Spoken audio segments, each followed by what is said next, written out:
Depuis plus d'1 million d'années, nos ancêtres ont laissé des traces de leur passage.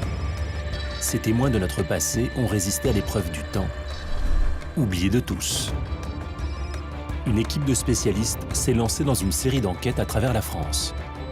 Ils vont tenter de faire parler ces preuves et de réécrire une partie de notre histoire.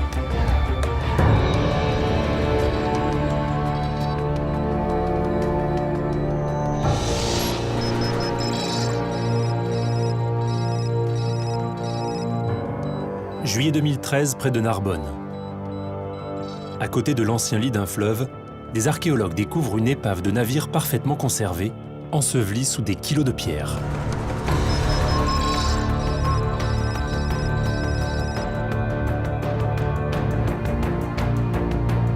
Les experts vont tenter de répondre à 3 questions. Comment ce bateau s'est-il retrouvé ici? À quoi servait-il lorsqu'il naviguait encore? Quelle était l'ampleur des échanges maritimes dans la région à l'époque gallo-romaine? Nous appellerons cette affaire l'épave ensevelie. Au IVe siècle de notre ère, la Gaule est encore sous domination de l'Empire romain, et en fait c'est encore une contrée très florissante. La Méditerranée est encore sillonnée par des centaines, des milliers de bateaux qui vont d'un point à l'autre, de l'Égypte à la Gaule, en passant par l'Italie, l'Espagne, l'Afrique du Nord. La découverte d'une épave comme celle de Narbonne est particulièrement intéressante parce qu'elle peut nous renseigner sur les techniques d'architecture navale, par exemple, sur les techniques de navigation, et donc sur les réseaux commerciaux qui peuvent unir différents ports de la Méditerranée. Sur le terrain, le bois, enfoui depuis des siècles, doit être arrosé en permanence pour ne pas se décomposer au contact de l'air. Autour du bateau sont découverts d'innombrables blocs de pierre. Les restes d'une digue mesurant plus de 100 mètres de longueur.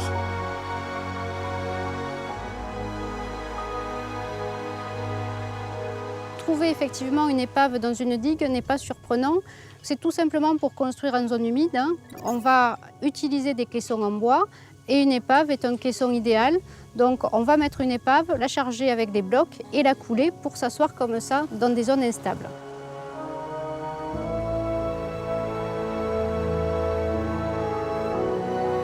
Il y a 1600 ans, les lieux étaient recouverts d'eau. Au sud, les étangs s'ouvraient sur la Méditerranée. Au nord, ils rejoignaient l'embouchure du fleuve et la ville de Narbonne.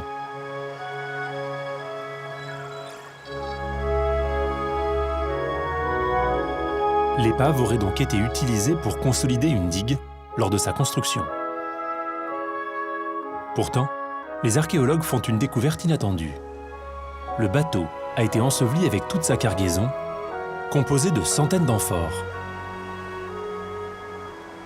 Il est vraisemblable que ce bateau a dû souffrir d'une avarie grave alors qu'il se trouvait dans le port.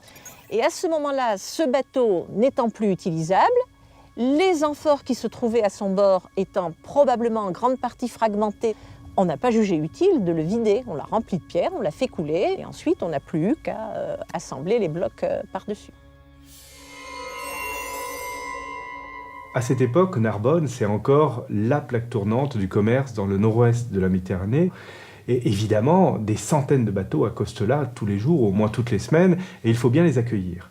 Alors les lagunes, les marécages servent un petit peu de bassin pour faire patienter ces navires qui attendent un peu à la queue leu et qui vont devoir remonter ensuite l'embouchure du fleuve pour arriver jusqu'à Narbonne. Tout cela nécessite bien entendu d'importantes infrastructures, une technologie particulière. On va construire d'immenses digues à la fois pour contenir le fleuve et pour protéger le port des assauts extérieurs. Cette épave nous renseigne sur le mode de fonctionnement du port.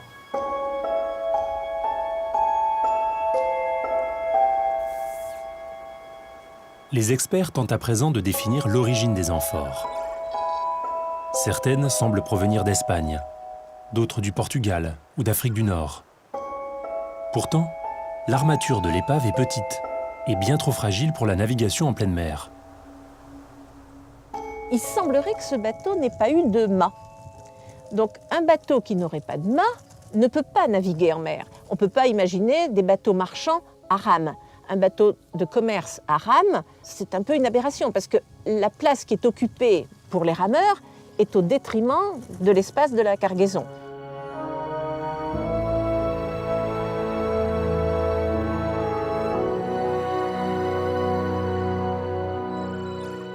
Cette épave était en fait une longue barque à fond plat, conçue pour naviguer sur le fleuve.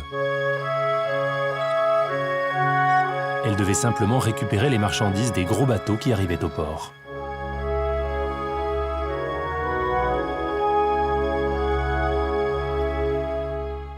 Les bateaux qui sont fortement chargés, qui ont un tirant d'eau extrêmement important, ne peuvent pas forcément remonter le fleuve jusqu'à la ville.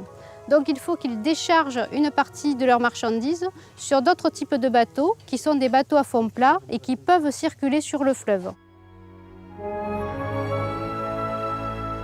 On se trouve manifestement sur un lieu de transbordement des produits, sur ces barques à fond plat qui permettaient d'acheminer les produits jusqu'à Narbonne, où ils étaient vendus et consommés sur place, mais on les acheminait aussi plus loin. On connaît d'autres ports en Gaule, comme celui d'Arles par exemple, qui permettaient de faire remonter ces produits par le Rhône, par la Saône, la Seine, le Rhin. Et ces grands ports romains sont un petit peu le point de contact entre la Gaule et ce grand commerce méditerranéen. On apporte des produits d'un petit peu partout, d'Espagne, d'Orient, d'Afrique, et on va les importer très tard, jusqu'au 5e siècle. Ainsi se termine l'affaire de l'épave ensevelie. Mais d'autres fouilles, d'autres enquêtes attendent encore les experts du passé.